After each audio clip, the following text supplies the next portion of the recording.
Merry meet everybody. I'm here today to talk to you about natural magic. Now, natural magic is something that a lot of children do.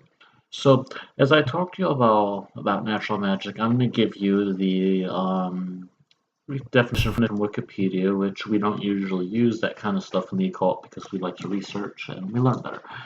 But if you're ever studying anything, actually, Wikipedia I found is actually even a great source for some things, but half the time they're wrong.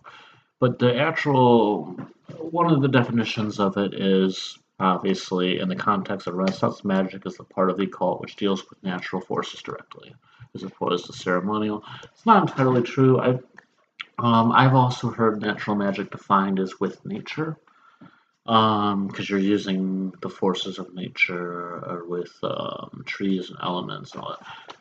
You'll get a million different answers to a lot of things, especially as you will find that in the occult, that there's different viewpoints. But natural magic itself, in this context, different context, I should say, is, for example, have you ever healed somebody?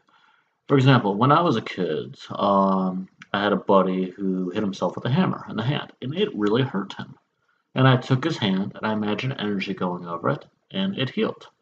That's an example of natural magic. Children do this all the time without thinking.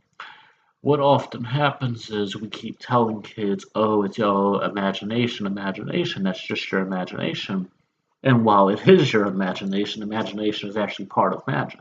But we take that out and hammer it out of kids so they grow up to be zombies for, you know, I won't go into what I was it's about to say for the evil empire, but no. Seriously though, like I want to share another experience about natural magic as we get into this, because I want to talk about how you can tap into this. I just saw a plastic water bottle rolling down the driveway, and the wind's pulling it down the driveway. And this is very important that the wind's doing this because I'm explaining how natural magic really kind of works with this. We don't. Well, I'll explain. So all of a sudden, I say stop. And it starts slowing down because what's happening is I'm telling the wind to stop. That's the thing with natural magic is it's really with the natural elements that we're working with. Um, so I say stop a little louder, and the water bottle just stops. And I pick it up, and the wind stops blowing it. What I did there was I told the wind to stop rolling the water bottle. Now, some people will say stop, please, and because you want to be a little respectful to the elements, because the elements are living and they can kick your ass. And you'll find that out quickly as if you disrespect them. But little kids do this all the time, and they go through this and they say, "Ah, I told to do something, it did." And parents say, "Oh, that's just your imagination. Ha ha ha ha ha. Grow up. There's no such thing as magic. Blah blah blah." And they grow up to be part of the evil empire. I'm just gonna call it what it is, the evil empire. That's and the evil empire. I don't mean just America, but just the world we live in. But we want to be, in our freedom. We want to be free and beautiful and magical. So sorry, I go off on a lot of points. I'm often hyper, but natural magic. So really, the most important thing for natural magic, and this is just kind of an overview, of course, is you've got to really believe it works.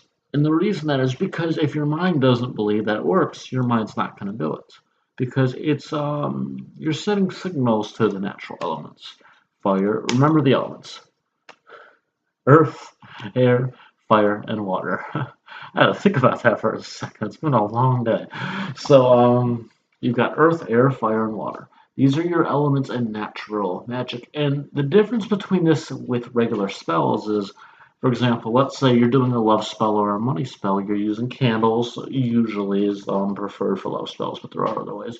Or you're raising energy, though I would call that anything in the circle, really is kind of a ceremonial magic.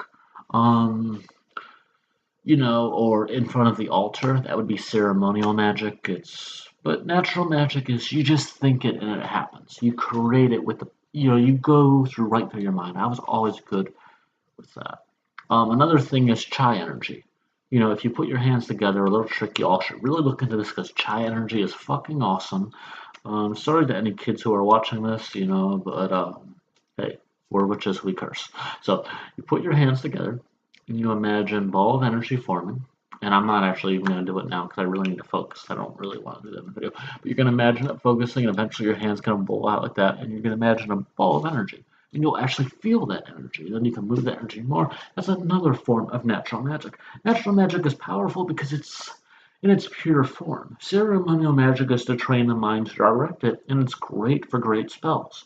No matter how good you are, there's always a time for ceremonial magic, just like there's always a time for natural magic.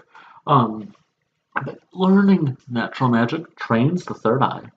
It's great, but you've got to get past what you were told as a kid. As a kid, you were told it's just your imagination. And you were also probably told that you have to be more realistic. If you're going to be realistic, natural magic is not going to work very well for you because there's no such thing as reality. Reality is a myth created by society. And that may sound crazy, but you're going to learn that as you awaken more. Because we create reality. Reality is basically whatever you believe. Um, for example, what a fish's reality is different to a shark. And you got to really think about that. But it's a bad analogy. But and that's the thing. Once you can get past it, once you're stop being so realistic and just let your imagination flow, that's natural magic. Boom, boom, boom. You create everything.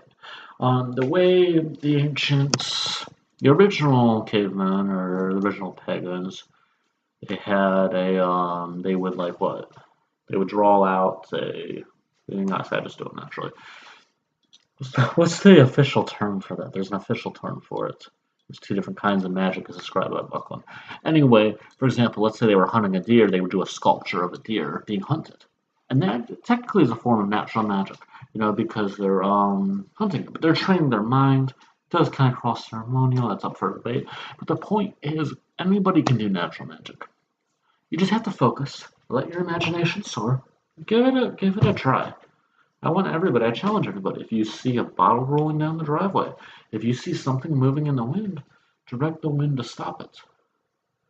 And the most enlightened people understood natural magic. Buddha, Jesus, who else is enlightened?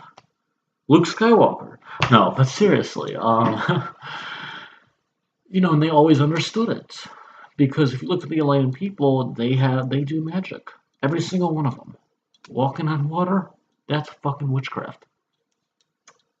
Very advanced witchcraft, by the way.